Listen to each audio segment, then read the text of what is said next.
Kita ngelihat banyak orang muslim kuat fisiknya, tapi nggak sholat juga.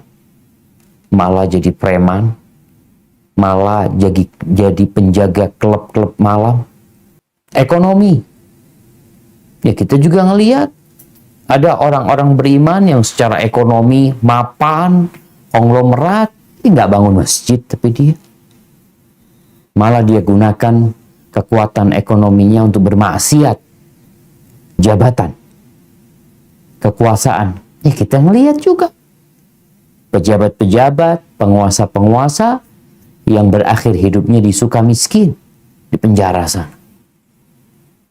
Apa gunanya kekuatan fisik, kekuatan ekonomi, kekuatan jabatan, terus kekuatan apa yang dimaksud? Azimatun nafsi wal qariha fi umuril akhir, adalah kekuatan jiwa, semangatnya dalam meraih urusan-urusan akhir. Semangat yang kuat dalam urusan akhir. Kenapa?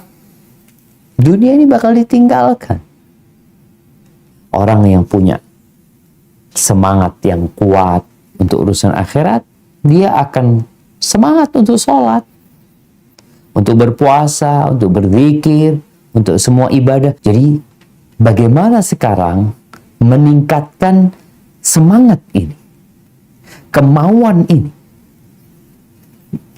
agar kita bukan hanya semangat menyelesaikan kuliah, bukan hanya semangat meraih karir, mengumpulkan harta, tapi kita semangat beribadah untuk masuk surga Allah Azza wa Jalla.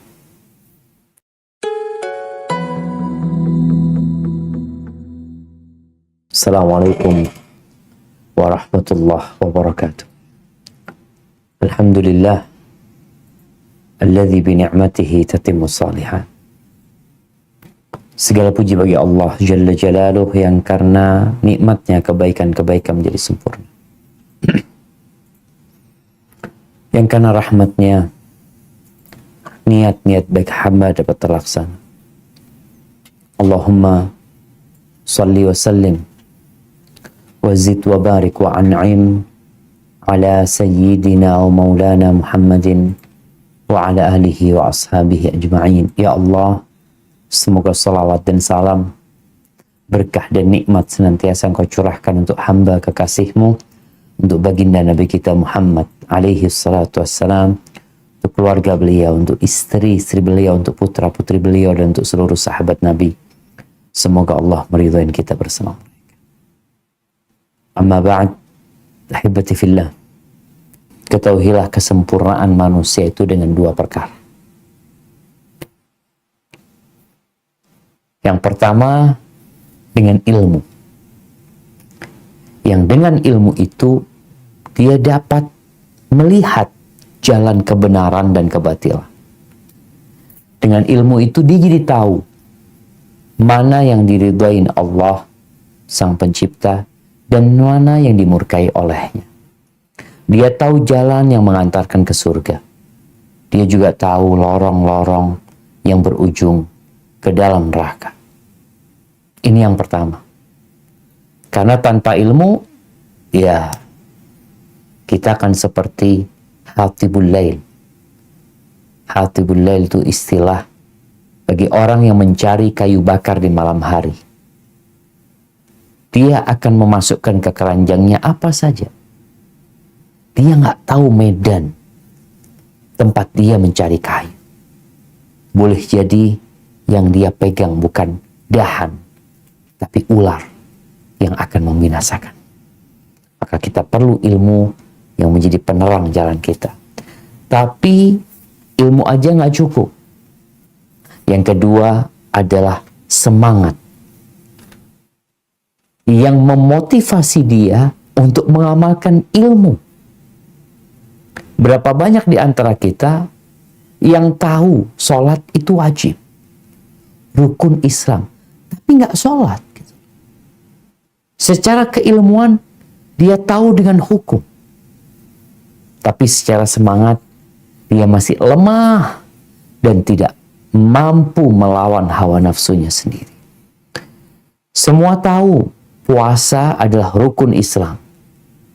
Tapi kita juga melihat kawan-kawan kita yang di bulan Ramadan pada nggak puasa. Secara fisik mampu. Dia mampu main bola 45 kali 2. Berlari dari ujung lapangan ke ujung yang satu. Dia mampu. Tapi kenapa dia nggak puasa? Dia nggak mau. Dia tidak punya keinginan. Dan yang banyak dibutuhkan manusia untuk naik pangkat, untuk naik derajat, menuju ke surga Allah yang tertinggi, dan agar dia tidak loyo dalam perjalanan menuju ke sana adalah kuatnya semangat. Apa gunanya ilmu kalau semangatmu lemah? Allah Azza wa Jalla berfirman di surat Maryam ayat 12, memerintahkan kepada Nabi Yahya bagaimana seharusnya menjalankan tugas. Apa kata Allah Azza wa Jalla? Nah, silakan dibaca. A'udzu billahi minasy syaithanir rajim. Bismillahirrahmanirrahim. Ya Yahya khudhil kitaba biquwwah wa atainahu hukma sabiyya. Sadaqallahu. Wahai Yahya, ambillah kitab Taurat itu dengan sungguh-sungguh dan kami berikan hikmah kepadanya selagi dia masih kanak-kanak. Subhanallah. Allah mengatakan kepada Nabi Yahya, khudhil kitab biquwwah, dengan kekuatan. Apa maksudnya kekuatan? Bijid wa hirs wa ijtihad. Dengan sungguh-sungguh, dengan semangat dan serius. Itu nggak main-main. Bukan asal-asalan. Bukan semaunya. Tapi biquwatin. Oleh karena itu, orang beriman, kita ngelihatlah teman-teman nih, yang belajar. Yang satu kelas, yang satu perhimpunan, yang satu kos-kosan. Mungkin semuanya Islam. Tapi derajat keislaman dan keimanannya beda-beda. Mana yang terbaik? Kata Rasul sallallahu alaihi wasallam dalam hadis riwayat Imam Muslim, al-mu'minul qawi khairun wa ahabbu ila Allahi minal mu'minid dha'if wa fi kullin khair. Kata Nabi SAW, seorang mukmin yang kuat itu lebih baik dan lebih dicintai Allah daripada mukmin yang lemah, dan di setiap diri orang mukmin itu ada kebaikan. Kekuatan apa yang dimaksud? Fisik, kita ngelihat banyak orang muslim kuat fisiknya tapi nggak sholat juga, malah jadi preman, malah jadi penjaga klub-klub malam dengan fisiknya yang kuat. Berarti bukan kekuatan fisik. Ekonomi, ya kita juga ngelihat ada orang-orang beriman yang secara ekonomi mapan, konglomerat, nggak bangun masjid, tapi dia malah dia gunakan kekuatan ekonominya untuk bermaksiat. Terus kekuatan apa? Jabatan, kekuasaan. Ya kita ngelihat juga pejabat-pejabat, penguasa-penguasa yang berakhir hidupnya di Sukamiskin, di penjara sana. Apa gunanya kekuatan fisik kekuatan ekonomi, kekuatan jabatan, terus kekuatan apa yang dimaksud? Al-Imam An-Nawawi rahimahullahu ta'ala ketika beliau menjelaskan hadis ini, kata beliau, wal muradu bil quwwah huna, kekuatan yang dimaksudkan dalam hadis ini adalah azimatun nafsi wal qariha fi umuril akhir, adalah kekuatan jiwa, semangatnya dalam meraih urusan-urusan akhir. Semangat yang kuat dalam urusan akhir. Kenapa? Dunia ini bakal ditinggalkan. Orang-orang yang pernah menjadi penguasa pada mati. Hilang mereka. Jadi tulang. Al-Imam Nawawi menyebutkan bahwasanya orang yang punya kekuatan jiwanya, semangatnya untuk meraih akhirat, maka dia akan lebih pemberani dalam menghadapi musuh di medan perang. Dia akan lebih cepat, lebih segera dalam menjalankan panggilan untuk berjihad di jalan Allah. Dan dia lebih kuat lagi dalam beramar ma'ruf dan nahi mungkar. Dia tidak akan membiarkan kemungkaran merajalela. Tidak membiarkan kezaliman di mana-mana. Kekuatan itu juga akan mengantarkan dia untuk sabar, disakiti, diganggu dalam perjalanan menuju ke akhirat. Karena memang dia punya semangat untuk melamar bidadari surga, meraih keridhaan Allah SWT. Orang yang punya semangat yang kuat untuk urusan akhirat, dia akan semangat untuk sholat, untuk berpuasa, untuk berzikir, untuk semua ibadah. Coba kita lihat nih kegiatan-kegiatan keagamaan seperti ini. Berapa orang yang ikut? Berapa banyak? Jumlah mahasiswanya berapa gitu? Terus kenapa mereka nggak ikut? Sakit? Enggak. Nggak punya semangat untuk ke akhirat. Dan dia akan menjaga istiqomah dengan kekuatan tersebut. Jadi, bagaimana sekarang meningkatkan semangat ini, kemauan ini,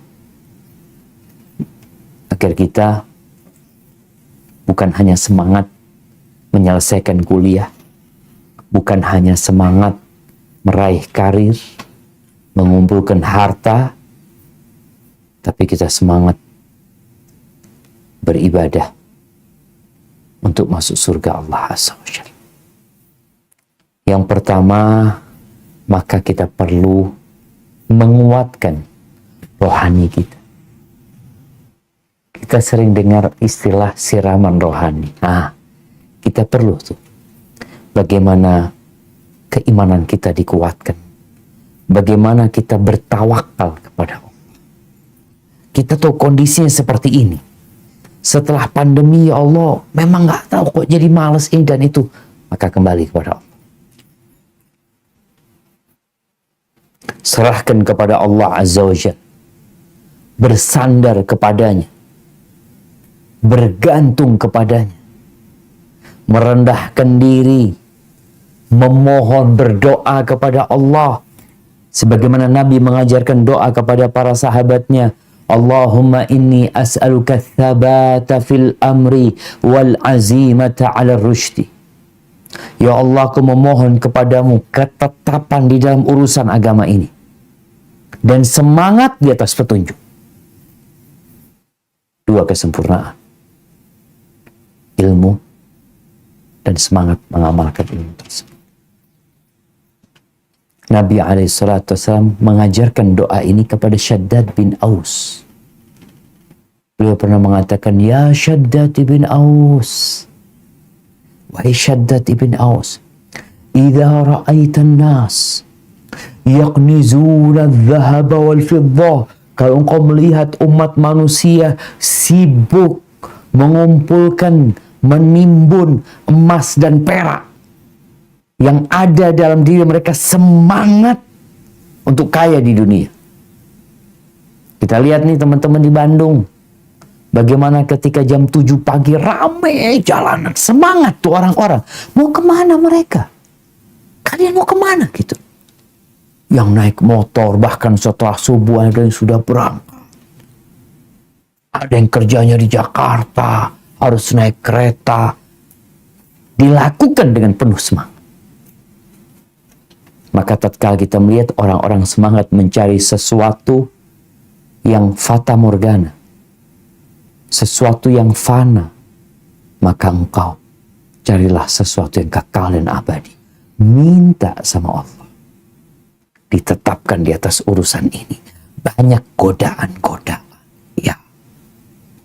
Dan minta semangat agar kita nggak jalan di tempat.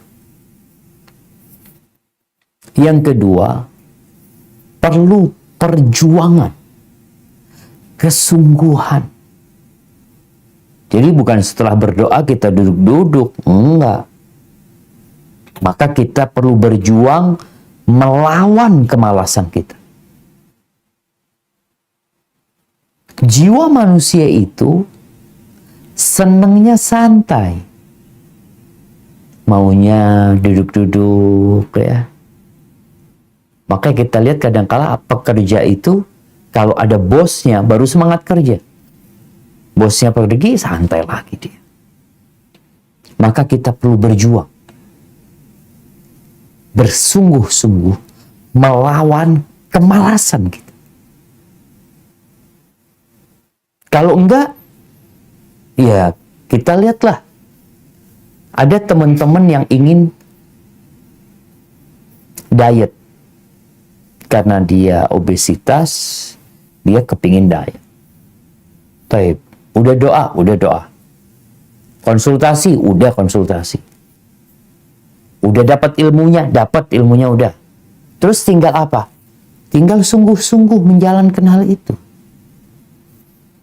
Tapi kalau nggak sungguh-sungguh, mau 1000 dokter yang dia datengin, mau suplemen atau macam-macam yang ada, tapi dia nggak sungguh-sungguh melawan nafsu dia, melawan kecondongan dia untuk malas, untuk santai, maka nggak jadi. Allah Azza wa Jalla berfirman di surat Al-Ankabut ayat 69. Apa kata Allah Azza wa Jalla? Naam, tafadhal. Bismillahirrahmanirrahim. وَالَّذِينَ جَاهَدُوا فِينَا لَنَهْدِيَنَّهُمْ سُبُلَنَا وَإِنَّ اللَّهَ لَمَعَ الْمُحْسِنِينَ. Dan orang-orang yang berjihad untuk mencari keridhaan kami, benar-benar akan kami tunjukkan kepada mereka jalan-jalan kami, dan sesungguhnya Allah benar-benar beserta orang-orang yang berbuat baik. Subhanallah. Butuh jihad. Jihad itu mengeluarkan segala yang engkau miliki. Energimu keluarkan. Allah kasih petunjuk. Ketika kita benar-benar sungguh-sungguh, Allah akan kasih petunjuk. As-Safari ini, dia menyebutkan, memberikan sebuah petua, bahwa orang yang berakal sehat, itu perlu melatih dirinya untuk menahan hawa nafsu dari hal-hal yang boleh sebenarnya. Nggak haram. Kita tuh perlu melatih diri kita untuk menahan diri dari perkara-perkara yang boleh. Tapi kita punya nafsu di sana, kita tahan. Umpamanya orang, ya dia kepingin tidur-tiduran ba'da subuh. Dosa nggak tidur habis subuh? Nggak dosa. Enggak. Tapi kurang baik aja. Ketika dia menahan, aku nggak mau tidur habis subuh. Maka dengan cara dia membiasakan meninggalkan sesuatu yang boleh, nanti dia akan mampu meninggalkan sesuatu yang tercela. Karena dia Aku tinggalkan kok sesuatu yang boleh, apalagi yang haram gitu. Dan orang yang cerdas juga harus tahu kehidupan mahasiswa ini menakutkan. Nggak tahu diumpat. Tapi tahun 93 Anda membaca berita. Semoga berita itu valid. Anda baca koran, di sebuah kota, daerah kampus itu, 97% atau 93% itu mahasiswanya udah nggak gadis lagi. Karena mereka hidup di kos-kosan, bekal agama kurang, pengawasan orang tua tidak ada, lingkungan menggoda, kayak gitu jadi. Safari ini menjelaskan, orang yang cerdas itu perlu tahu bahwa manusia-manusia yang kecanduan syahwatnya, memenuhi syahwatnya, yang dia tidak lagi merasakan kelezatan. Udah nggak ada lezatnya, udah nggak ada enaknya. Tapi mereka juga tidak bisa meninggalkan. Awalnya mereka masih merasakan kelezatan. Tapi karena udah candu, udah nggak ada lezatnya. Syahwat memenuhi syahwatnya, melampiaskannya, udah nggak ada lezatnya. Mereka tapi nggak bisa meninggalkannya karena sudah menjadi kebutuhan hidup buat mereka. Udah. Maka orang yang cerdas perlu membiasakan diri untuk meninggalkan sesuatu yang boleh. Diajak kawan-kawan, yuk kita nongkrong ini itu. Anak nggak ikut lah. Dia sudah mulai dapat mengontrol jiwanya. Karena ada orang yang terlalu kelepasan dalam yang mubah-mubah, yang boleh-boleh, sehingga dia nanti dekat dengan yang terlarang. Perlu berlatih. An-nafsu katifli. Jiwa manusia itu seperti bayi. Bagaimana bayi? Intuh milhu syabba ala hubbir radha. Kalau bayi itu dibiarkan nyusu, maka sampai umur 5 tahun nyusu dia. Bayi itu nyusu kan 2 tahun. Tapi ketika dibiarkan, nggak pernah dilatih, nggak pernah disape, ya sampai gede dia tetap suka sama nyusu. Tapi kalau diputus, kita nggak suka. Kita lihat anak-anak umur 3 tahun nggak mau nyusu sama maknya, udah nggak mau dia. Loh kok bisa ya? Padahal 2 tahun dia tuh nangis kalau nggak nyusu.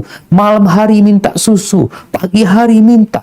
Terus dia terbiasa dengan menyusu sama ibunya. Tapi tatkala ibunya sungguh-sungguh, engkau harus berhenti. Dan berhenti. Butuh semangat dan kesungguhan. Ada orang tua yang kesian, ya Allah kesian Ustaz, dia kalau berhenti nyusu, kurus, ini itu, ya nyusu lagi dia. Sampai kapan? Kalau dibiarkan sampai tua pun dia akan nyusu. Yang ketiga, memperbanyak ibadah. Mulai kita memperbanyak ibadah. Apa saja ibadah? Dimulai dengan yang ringan-ringan. Memperbanyak zikir. Kau berapa kali membaca la ilaha illallah wahdahu la syarikalah, lahul mulku wa lahul hamdu wa huwa ala kulli syai'in qadir. Kau berapa kali membaca rabbighfirli wa tub alayya innaka antat tawwabur rahim. Berapa banyak engkau membaca la haula wa la quwata illa billah. Kenapa? Karena ibadah ini sejatinya disyariatkan agar jiwa manusia jadi suci.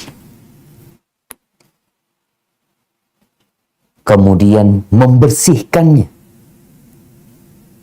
dari segala karat-karat yang ada di hati. Ingat, di tubuh kita ada satu organ yang kalau dia baik, semuanya jadi baik. Tapi kalau dia rusak, semuanya jadi rusak. Apa? Hati kita. Nah, ibadah disyariatkan bukan untuk menyusahkan. Sebagian orang berpikir, ya Allah, sholat lagi. Habis itu ada puasa Ramadan, aduh apaan ini? Kalau dilihat, nanti teman-teman nih kalau sudah lulus, kalau engkau sudah bekerja, engkau akan lihat, ternyata kerjaan dunia itu lebih membebani daripada ibadah yang disyariatkan Allah. Sebagian pegawai itu dimutasi di luar Jawa. Ada prajurit-prajurit yang ditaruh di puncak Jayapura. Berangkat dia. Dilakukan hal itu. Meninggalkan keluarganya ini dan itu. Sedangkan ibadah ini sebenarnya mudah. Agama ini mudah. Dan disyariatkan ibadah-ibadah itu untuk melatih agar manusia itu menjadi penyabar, agar dia menjadi sosok yang tegas, agar dia tidak menjadi budak syahwat, budak nafsunya. Ketika dia lagi ngobrol duduk sama kawan-kawannya, dengar azan dikumandangkan, apa pilihan dia? Tetap ngobrol, tetap bermain, tetap selonjoran, atau dia bangkit. Dia berwudu ya. Kita kalau lihat video dulu ya, waktu TVRI dulu, biasanya kalau adzan maghrib itu kan ditampakkan ketika adzan bagaimana semua meninggalkan pekerjaannya, mereka berwudu, kemudian mereka menuju ke masjid. Subhanallah. Jadi benar-benar ibadah itu disyariatkan agar engkau tidak jadi hamba nafsu. Nabi alaihi salatu wasallam mengatakan, ta'isa abdud dinar, ta'isa abdud dirham, ta'isa abdul khamisah, ta'isa abdul khamilah. Sengsara melarat hambanya emas, hambanya perak, hambanya mode, hambanya pakaian ini dan itu. Celaka mereka. Kenapa? Yang ada dalam benak dia uang, ujung-ujungnya duit. Itu yang ada dalam benak dia. Berbeda dengan orang yang menghambakan diri kepada Allah Azza wa Jal. Dia akan terlepas dari perbudakan nafsu, harta, tahta, wanita. Dia menjadi hamba siapa? Anak hambanya Allah. Dengan cara apa? Dia memperbanyak ibadah. Dimulai. Allah Azza wa Jalla berfirman di surat Hud ayat 52. Apa kata Allah Jalla Jalaluh? Bismillah. وَيَا قَوْمِ اسْتَغْفِرُوا رَبَّكُمْ ثُمَّ تُوبُوا إِلَيْهِ يُرْسِلِ السَّمَاءَ عَلَيْكُمْ مِدْرَارًا وَيَزِدْكُمْ قُوَّةً إِلَّا قُوَّتِكُمْ وَلَا تَتَوَلَّوْا مُجْرِمِينَ. Dan dia berkata, hai kaumku, mohonlah ampun kepada Tuhanmu, lalu bertobatlah kepadanya. Niscaya dia menurunkan hujan yang sangat deras atasmu, dan dia akan menambahkan kekuatan kepada kekuatanmu, dan janganlah kamu berpaling dengan berbuat dosa. Subhanallah. Nih, perbanyak istighfar. Memohon ampun kepada Allah Azza wa Jal. Apa yang Allah akan berikan kepada kita? Allah akan berikan rizki. Allah akan turunkan hujan yang deras. Hujan yang bermanfaat. Dan kalian akan ditambah kekuatan kepada kekuatan. Semangat. Itu kalau kita kembali kepada Allah, kita mulai ibadah. Wahab ibn Munabbih mengatakan, man yata'abbad yazdad quwwatan. Siapa saja yang beribadah, orang tuh semakin kuat. Mungkin secara fisik kita lihat, ya kurus-kurus, nggak terlalu gede badannya. Tapi boleh jadi dengan olahragawan lebih kuat dia. Antum bisa bayangin ya, tatkala umat Islam berperang dengan Romawi, dengan Persia, ketika perang Yarmuk, jumlah umat Islam itu 50.000. Yang mereka bukan pasukan semuanya. Sebagian guru ngaji, sebagian pedagang, sebagian kuli angkut, apa. Ketika waktu berjihad, mereka berangkat jihad. 50.000. Musuhnya Romawi itu 200.000. Yang 200.000 ini adalah tentara-tentara terlatih. Mereka benar-benar kebingungan. Nih umat Islam nih, jumlahnya sedikit. Persenjataannya juga sederhana. Kok berani mereka melawan kita yang jumlahnya 200.000? Akhirnya komandan mereka itu kirim penyusup untuk mencari tahu kondisi umat Islam. Yang dikirim itu orang Arab, karena peperangan itu di Syam ya. Orang Arab yang Nasrani. Masuklah dia ke base camp-nya umat Islam. Selama sehari semalam, dia kepingin tahu bagaimana kondisi umat Islam di malam hari dan bagaimana kondisi mereka di siang hari. Setelah dapat informasi, dia balik, sampaikan kepada komandannya. Dia mengatakan, ji'tuka min indi qaumin yaqumuna al-lail yusallun wa yasumuna an-nahar. Aku baru saja datang dari sebuah komunitas, dari satu kaum yang mereka menghidupkan malamnya dengan sholat dan mereka berpuasa di siang harinya. Ruhbanul lail wa fursanun nahar. Mereka di malam hari seperti pendeta-pendeta kita dan di siang hari seperti jawara-jawara. Law sarqa malikuhum laqata'u yada walau zana la rajamu. Kalau raja mereka mencuri, maka akan dipotong tangannya semua. Kalau berzina, akan dirajam semua mereka. Karena mereka lebih mencintai kebenaran daripada diri mereka. Apa kata komandannya? Kalau benar informasimu, labatnul ardi khairun min dhahriha liman arada qitalahu.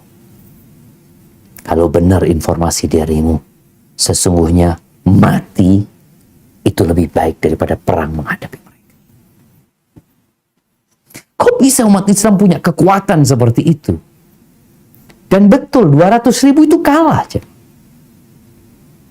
Ketika perang melawan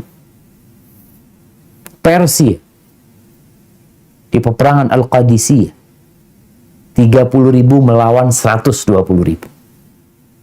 Peperangan itu lama, 3 hari 3 malam. Ya, tapi mereka juga kebingungan. Kekuatan apa yang dimiliki umat Islam? Ya, karena keimanan mereka. Karena mereka beribadah kepada Allah Azza wa Jalla. Dan kita melihat sekarang aja, kita dapat melihat orang yang di soft pertama di masjid, itu, apakah olahragawan? Apakah orang-orang yang sehat-sehat? Enggak juga. Kadang-kala mahasiswa-mahasiswa yang kurus-kurus ada di soft pertama, mengikuti kajian, sholat berjamaah. Mahasiswa yang gede-gede badannya nggak berada di situ. Karena mereka lemah.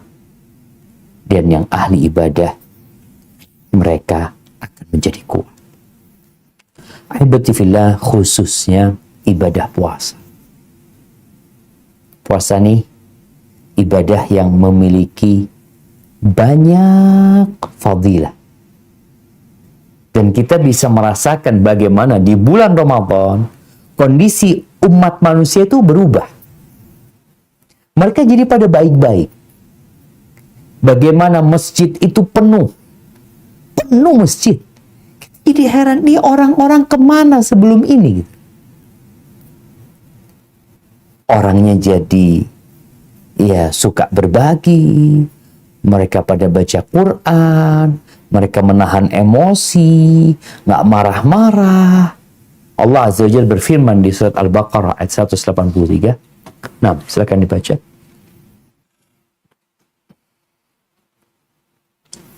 Bismillah. Ya ayyuhalladzina amanu kutiba alaikumus syiyamu kama kutiba alal ladzina min qablikum la'allakum tattaqun. Hai orang-orang yang beriman, diwajibkan atas kamu berpuasa sebagaimana diwajibkan atas orang-orang sebelum kamu agar kamu bertakwa. Allahu Akbar. Tujuan puasa diwajibkan itu agar manusia menjadi bertakwa kepada Allah Azza wa Jalla. Di mana orang yang puasa ini melatih diri meninggalkan yang halal. Tadi kita sudah bicarakan tentang bagaimana kita bersungguh-sungguh meninggalkan sesuatu yang boleh agar kita bisa terbiasa meninggalkan yang haram. Lebih mudah meninggalkan yang haram. Bayangkan es campur, ya, es cendol, apalah minuman-minuman yang enak di siang hari, itu halal. Tapi ketika dia puasa, dia tahan di enggak. Aku nggak akan sentuh nih sampai matahari terbenam. Masya Allah. Seorang yang telah menikah dan memiliki istri, istrinya halal. Tapi di siang hari, ketika dia berpuasa, dia tidak sentuh istrinya. Kalau orang ini dapat meninggalkan yang halal karena sedang beribadah, maka untuk meninggalkan yang haram akan lebih mudah. Maka nasihat ana, besoknya hari Kamis, umpamanya, punyalah puasa sunnah. Aduh Zat, ya apa ya? Sebulan sekali. Sebulan sekali. Engkau melatih dirimu, mendekatkan diri kepada Allah dengan meninggalkan sesuatu yang boleh. Latih. Kalau kuat, sebulan sekali, tambah sebulan 2 kali. Kuat, alhamdulillah, sebulan 3 kali.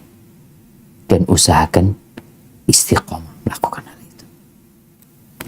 Kemudian yang selanjutnya, perlu mencari kawan-kawan yang baik. Kawan-kawan yang sukses. Kawan-kawan yang memiliki semangat untuk menjadi contoh kebaikan. Dan berpisah dengan kawan-kawan yang buruk. Di kelas itu, nggak semuanya baik. Nggak semuanya niat kuliahnya. Nggak. Ada yang cuma untuk memperpanjang masa pengangguran. Kadang-kala dia kuliah, lulus kuliah itu nggak kerja apa yang dia kuliah, kan enggak. Dia cuma yang penting kuliah, yang penting anak punya gelar S1. Maka engkau harus lihat kawan-kawan. Rasulullah SAW mengatakan, la tusahib illa mu'minan, wa la ya'kul ta'amaka illa taqi. Jangan berkawan kecuali dengan orang yang beriman, dan jangan makan-makanmu kecuali orang yang bertakwa. Orang Islam aja, itu tingkatan keimanannya beda-beda. Engkau punya kawan muslim, tapi nggak sholat. Engkau punya kawan muslim, sholat tapi nggak puasa. Puasa tapi nggak sholat. Kawan muslim, aduh, nggak pernah baca Quran. Nggak pernah datang kajian. Nggak tahulah kerjaannya apa. Maka engkau harus pilih. Kenapa? Karena kawan itu benar-benar dapat mempengaruhi. Ketika engkau punya kawan yang biasa puasa Senin Kamis, ketika berjumpa dengan dia, yuk makan yuk, afwan lagi puasa. Oh ya Allah, puasa fulan. Ketemu nanti, yuk aku traktir, aduh minta maaf nih lagi puasa. Lama-kelamaan dia dengar kawannya puasa. Terus ketika dia datang ke rumahnya, lihat kawannya sedang baca Quran, lagi dengerin kajian, dia akan jadi lebih baik. Ketika adzan dikumandangkan, kawannya bismillah, bismillah, yuk berangkat ke masjid. Dilihat handphonenya, kalau waktu pagi dia buka aplikasi zikir pagi, waktu sore buka aplikasi zikir petang. Ini akan berpengaruh baik kepada dia. Dia jadi akan semangat gitu. Berapa banyak orang yang nggak pernah sholat sunnah. Ketika dia sholat di masjid, habis sholat, Assalamualaikum, dia lihat semuanya pada bangun sholat sunnah ba'diyah. Engkau jadi tumbuh semangat itu. Masa semua pada sholat, anak enggak? Sholat akhirnya. Jadi berkumpullah dengan orang-orang yang baik agamanya. Dan Rasul sallallahu alaihi itu kahamilil miski wa nafikhil kir, seperti penjual parfum misik dan seperti alat pompanya pandai besi. Kalau orang yang jualan minyak wangi, maka boleh jadi dia akan memberimu hadiah atau engkau tertarik beli sama dia, dan paling minimnya engkau akan mencium aroma yang wangi. Itu satu hal yang niscaya. Tapi kalau kawan ini buruk seperti alat pompanya pandai besi, apa yang akan terjadi? Boleh jadi dia akan membakarmu. Percikan api itu mengenai dirimu. Atau kalaupun enggak, engkau enggak terbakar, tapi engkau akan mencium aroma busuk. Berapa banyak kawan-kawan kita yang awal masuk kampus itu baik. Masya Allah tuh anak ustaz, lulusan pesantren. Tapi gara-gara kawannya, dia nggak lagi kelihatan di majelis taklim. Dia nggak lagi datang kajian. Kemana dia? Dia sedang menjadi budak nafsu. Sebabnya kawan-kawan. Kemudian segera beramal. Ini juga membuat orang semangat. Jadi kadangkala kita tuh ketika tahu ada satu amalan yang baik, yang indah, jangan nunggu nanti. Mumpung sekarang sedang semangat, langsung kerjain.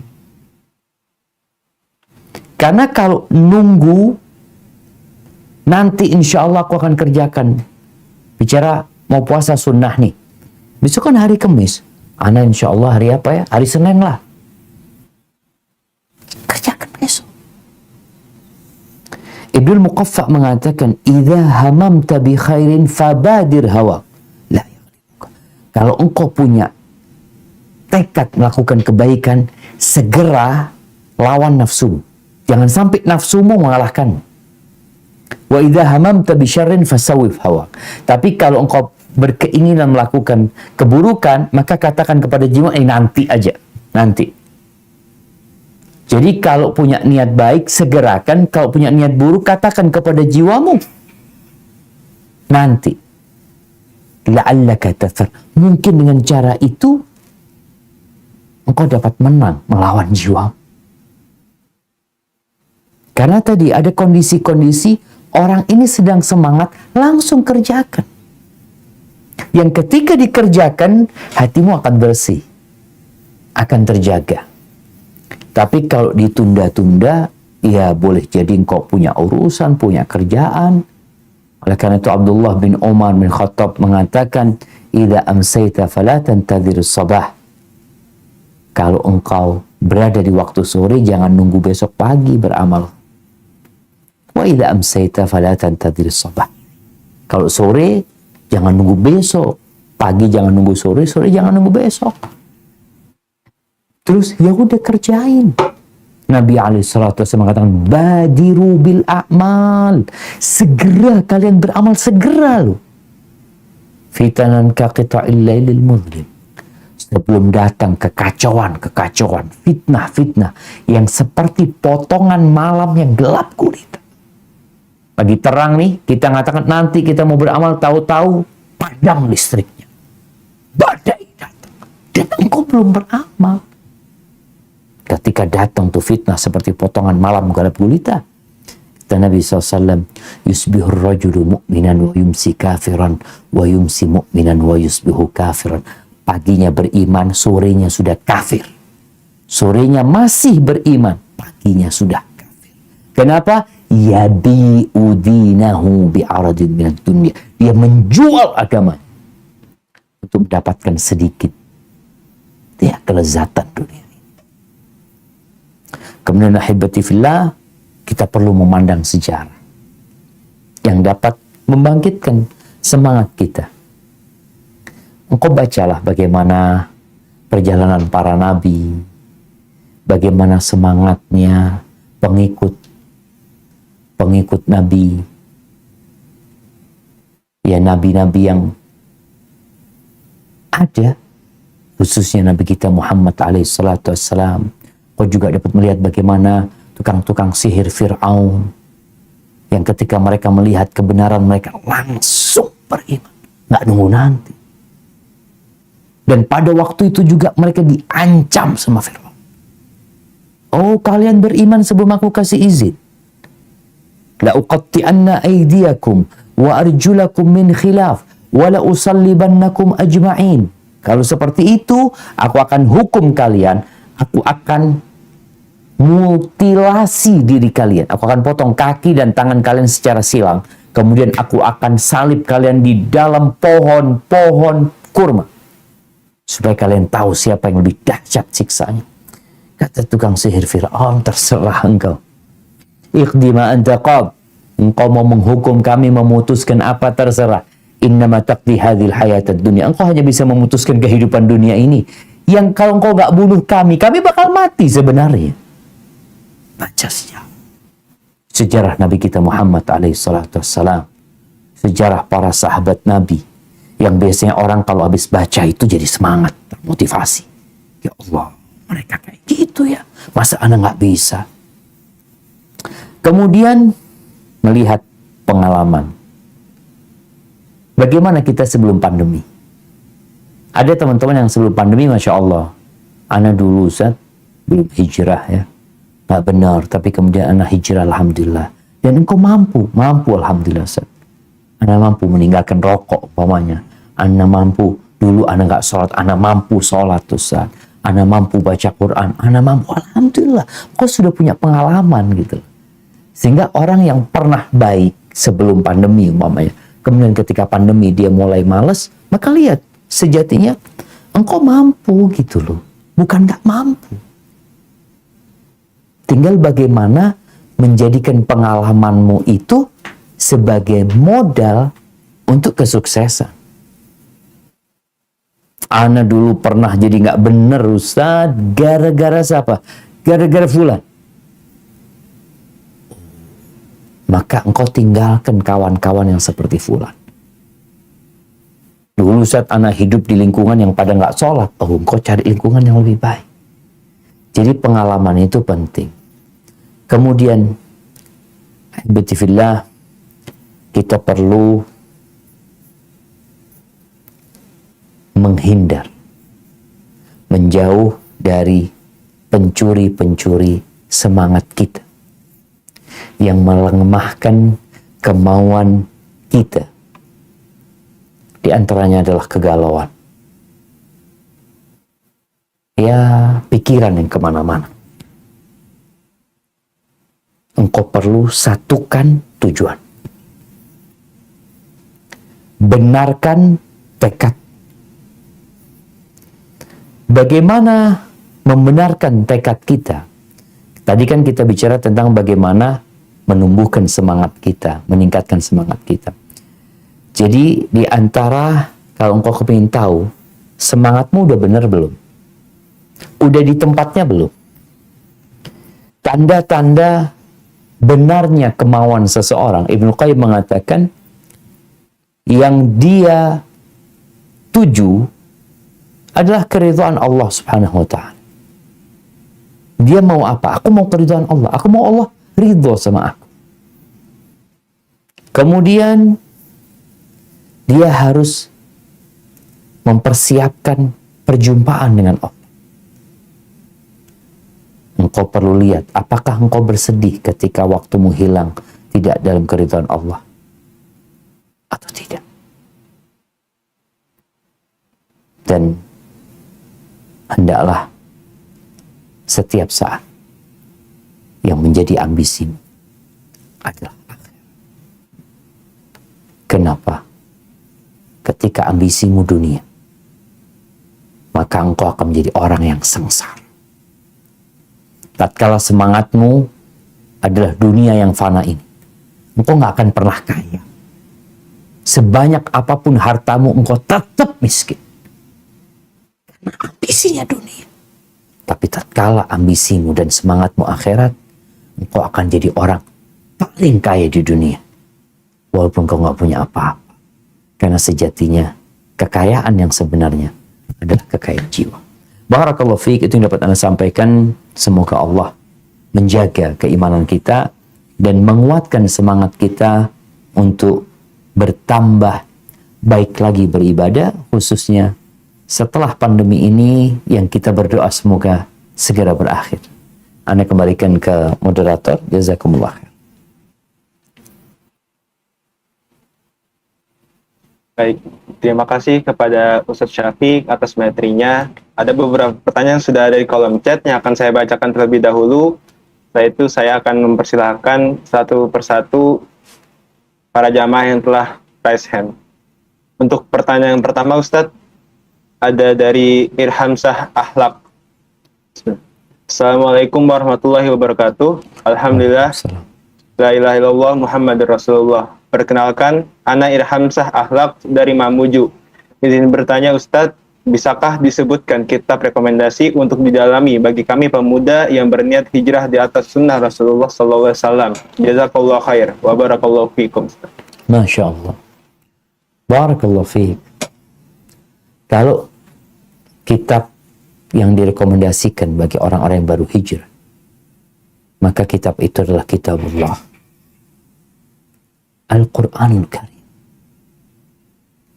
Bagaimana para sahabat Nabi hijrah ke Habasyah, hijrah ke Madinah? Apa modalnya mereka? Al-Quran. Hanya saja kita ini ya kurang mendalami Al-Quran. Nasihat ana bagi teman-teman yang mau hijrah, hendaklah membaca Al-Quranul Karim.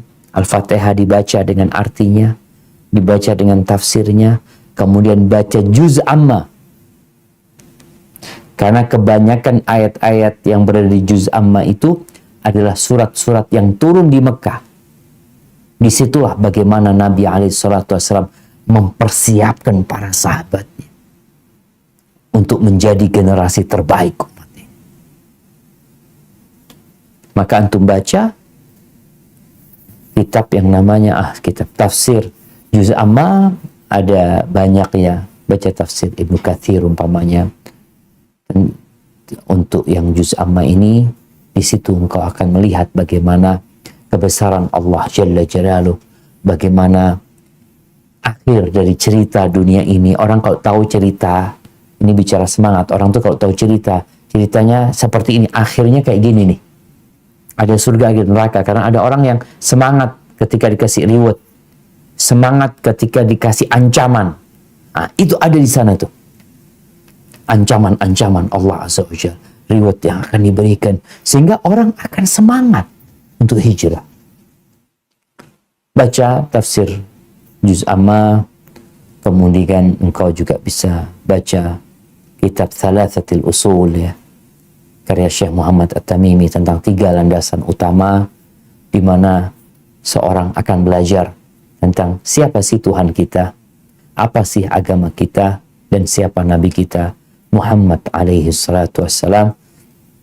Karena kita juga sedih ya ketika ada teman-teman yang hijrah, kemudian dia nggak mau belajar. Jadi hijrahnya cuma hijrah secara penampilan doang. Padahal hijrah hati lebih penting sebelum engkau hijrah penampilan. Hadza wallahu a'lam.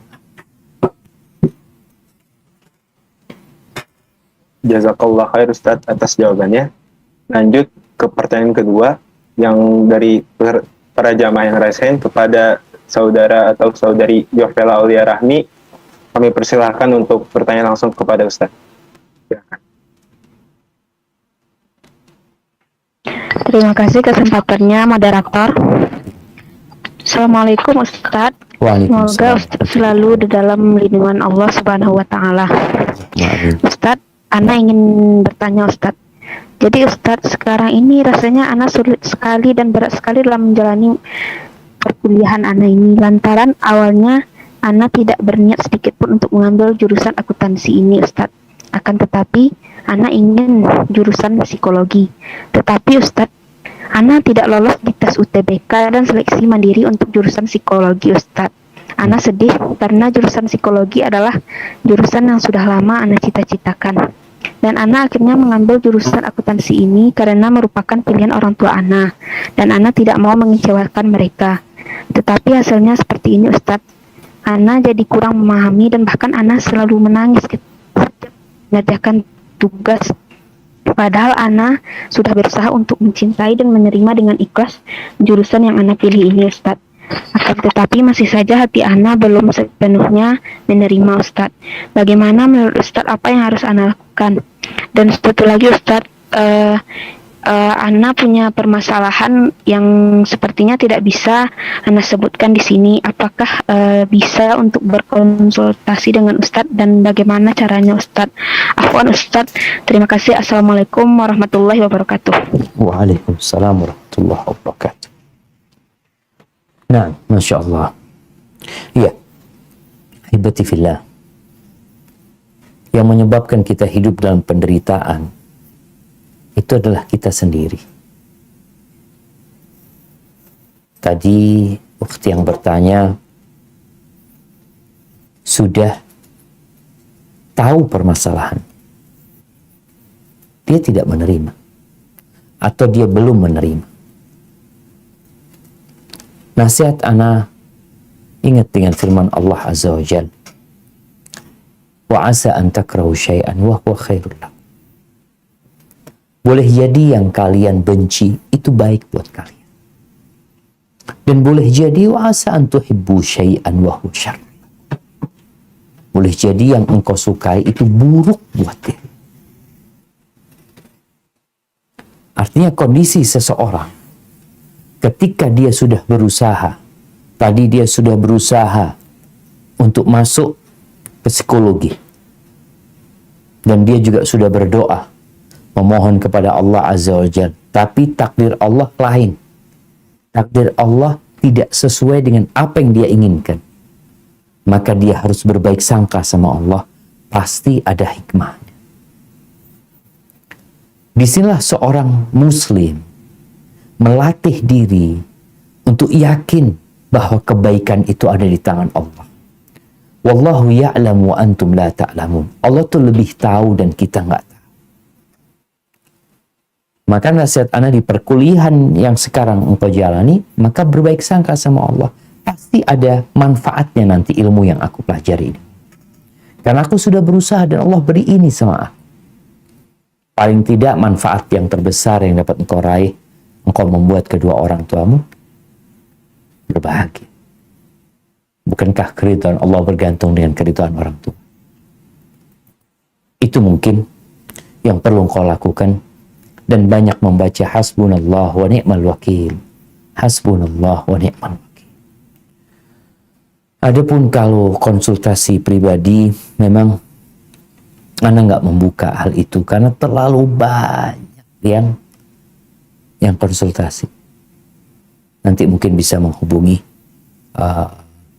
admin, dan nasihat ana sebenarnya buat ukhti, berusaha untuk cari ustadz-ustadz yang dekat sama anti, yang berada di sekitar anti, yang anti bisa benar-benar mendapatkan solusi dari beliau. Dan ini penting buat teman-teman yang hijrah, dia perlu pembimbing. Mahasiswa aja perlu dosen pembimbing. Gitu. Bagaimana perjalanan kita menuju kepada Allah Azza wa Jalla? Kita perlu guru yang membimbing kita. Yang tatkala kita punya masalah, kita punya problematika, kita dapat solusi dari mereka. Dan gak harus ustadz yang terkenal. Ustadz yang terkenal itu sudah jadi korban popularitas dia jadi nggak punya waktu ini dan itu. Tapi biasanya ustadz-ustadz yang di kampung, ustadz-ustadz yang mungkin menurut kita biasa-biasa aja, boleh jadi dia memberikan manfaat kepada dirimu lebih banyak. Barakallahu fiik.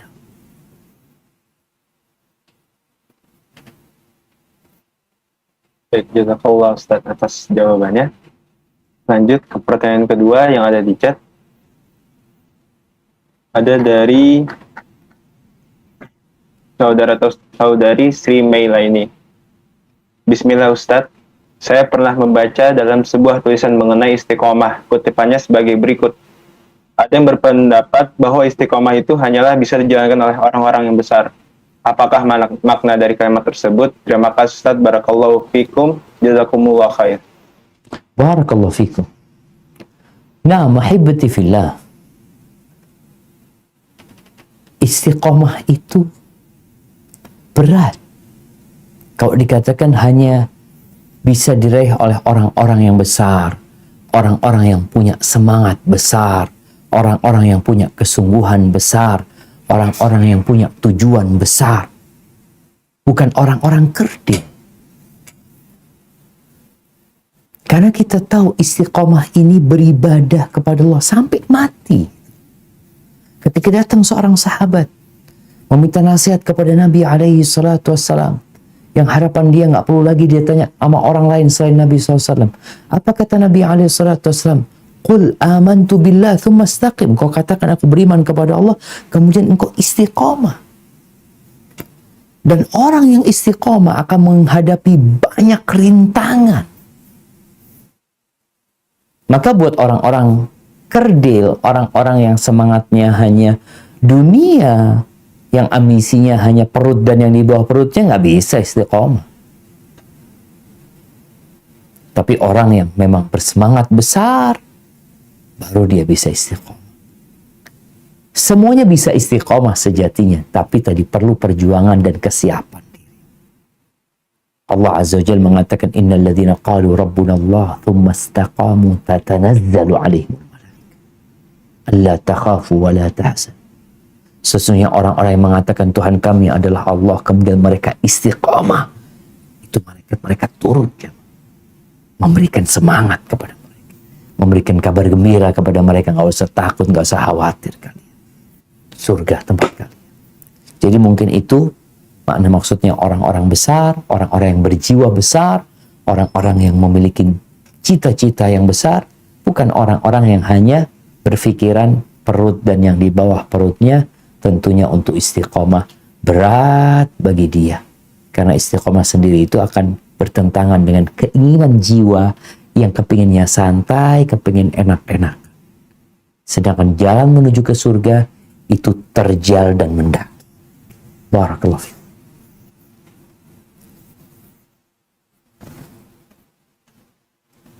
Baik, barakallahu fiik wa jazakallahu khair Ustaz. Selanjutnya kita beralih lagi kepada para jamaah yang ingin bertanya langsung, yaitu ada dari saudari Dewi. Untuk saudari Dewi, kepadanya dipersilahkan untuk bertanya langsung. Assalamualaikum warahmatullahi wabarakatuh, Ustaz. Waalaikumsalam warahmatullahi wabarakatuh. Mengenai bagaimana cara memberikan nasihat yang pas gitu ya ketika suami mengalami futur gitu. Kurang lebih sebulanan ini ya Ustadz ya, saya melihat suami saya sepertinya kayak sedang futur gitu ya Ustadz. Biasanya kan beliau menjalankan setiap hari juga sholat insya Allah jamaah ke masjid, terus pulang ngaji Al-Kafi dan lain sebagainya. Karena mungkin juga lagi sedang banyak kayak pekerjaan di kantor, itu kok kayaknya saya agak jarang melihat kegiatan keistiqomahan yang beliau lakukan sebulan kemarin itu gitu. Nah, ketika saya ngasih tahu itu kayak salah gitu Ustadz. Jadi kayak apa ya, kalau orang Jawa bilang komentar gitu. Mungkin saya jadi gimana caranya biar ngasih tahu itu kan enak gitu. Kadang saya melalui WA gitu sepanjang lebar, cuman karakter suami kalau membaca sesuatu yang panjang-panjang malah nggak dibaca.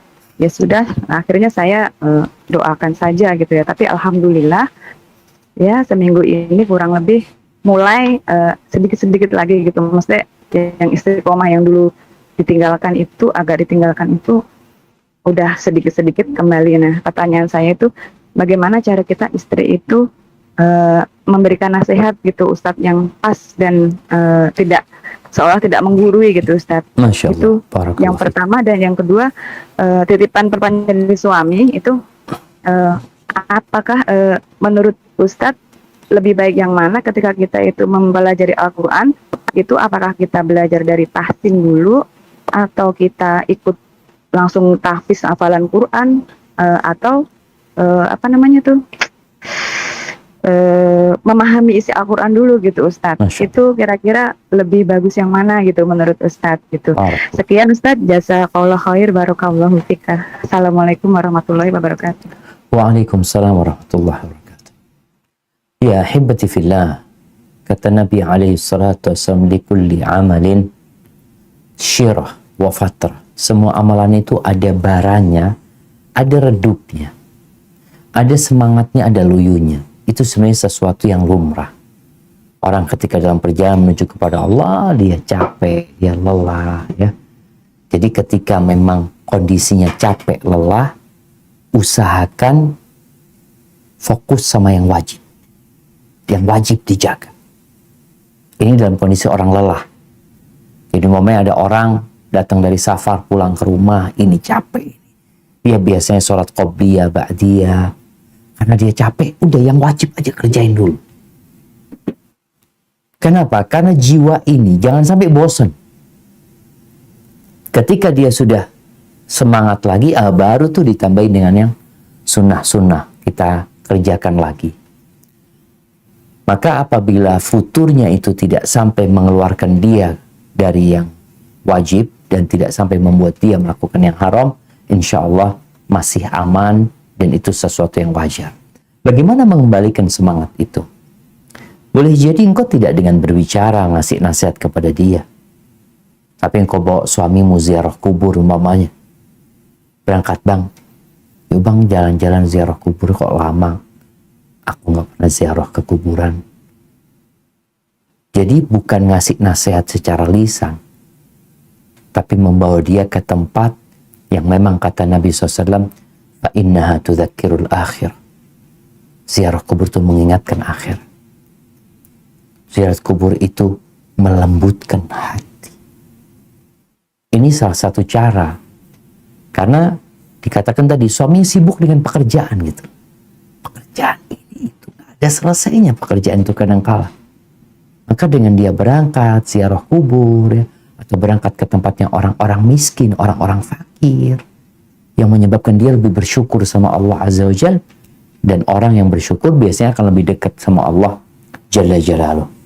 Itu mungkin yang dapat dilakukan, atau paling tidak engkau yang menunjukkan ibadah yang biasa suami tidak, yang biasa suami kerjakan terus dia tinggalin umpamanya, yang biasa dia baca Quran, mungkin engkau dampingi suami sambil dia mungkin ada kerjaan dia, sampaikan aku dampingin bang ya sambil ngaji, mudah-mudahan jadi lebih berkah ya, seperti itu mungkin itu bisa dilakukan.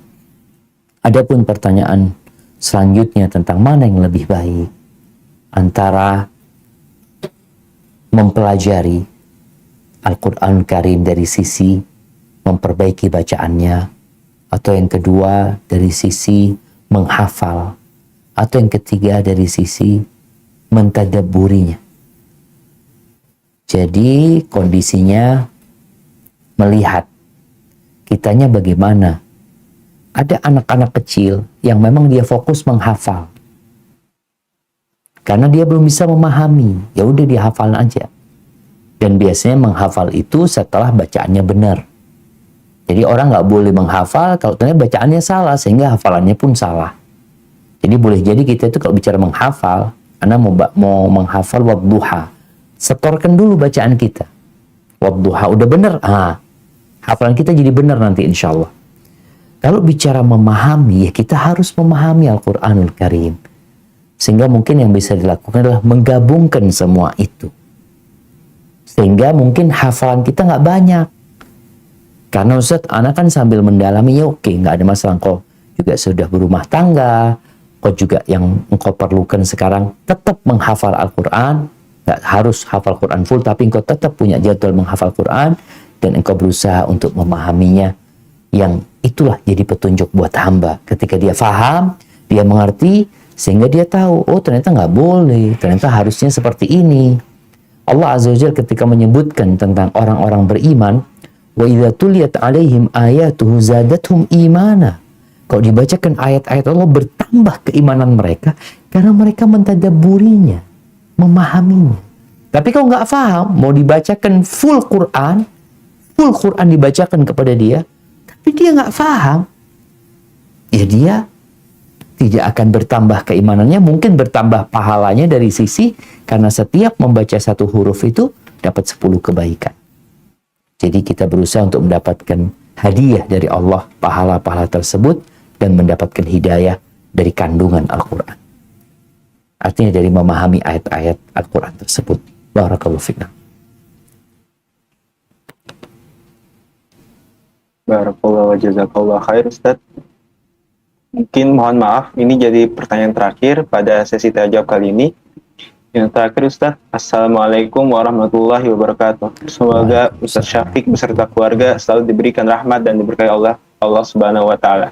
Amin. Afwan Ustaz, Anda ingin bertanya, seperti yang kita tahu bahwa bila kita ingin berubah menjadi lebih baik lagi atau lebih semangat lagi dalam belajar, kita harus jujur kepada Allah Subhanahu wa Ta'ala agar kita senantiasa ditolong Allah Subhanahu wa Ta'ala.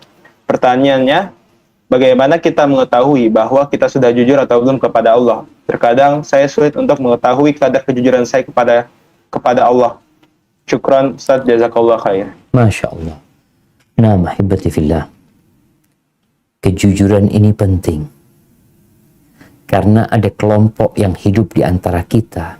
Mereka nggak jujur. Siapa mereka? Orang-orang munafikin. Orang-orang munafikin itu menampakkan apa yang tidak mereka sembunyikan. Atau menyembunyikan apa yang mereka tidak tampakkan. Mereka nggak jujur semua. Maka bagaimana kita tahu kita jujur sama Allah apa tidak? Ya kita perlu takut dengan ketidakjujuran ini. Perlu khawatir. Ceritanya Ibn Abi Mulaikah mengatakan, Adraktu 30 min ashabin Nabi SAW, kulluhum yakhafu ala nafsihi nifaq. Aku berjumpa dengan 30 dari sahabat Nabi SAW, semuanya takut dengan kemunafikan. Takut mereka. Maka kita perlu takut. Perasaan itu harus ada di diri kita.